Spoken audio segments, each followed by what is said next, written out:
my God! Wow!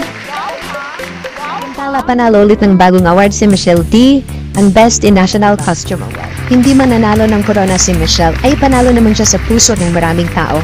Lalo na ay ang Voice for Change na para sa kanyang advocacy, kung saan nanalo siya ng 12,000 USD para sa kanyang charity.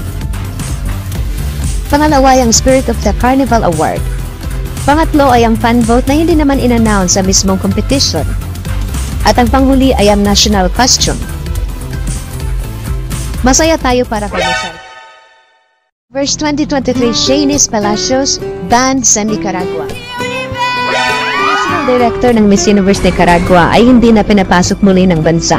Sa report ng 100% Noticias, pinipigilan ng Nicaraguan regime ang pagpasok ng Miss Universe Nicaragua National Director na si Karen Celeberti at ng kanyang anak.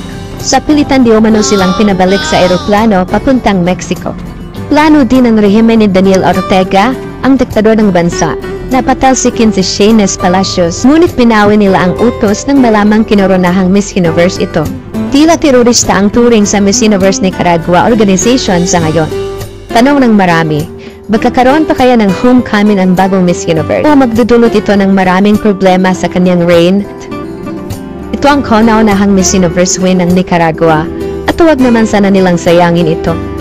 Kung hindi man tatanggapin pabalik ng Nicaragua si Miss Universe 2023, maaari pa rin niyang ituloy ang kanyang reign dahil sa US ang headquarters ng Miss Universe at sa Thailand din naman sila kadalasan namamalagi. Kawawa naman ang reigning Miss Universe, celebration dapat ang sasalubong sa kanya, hindi kontrobersya.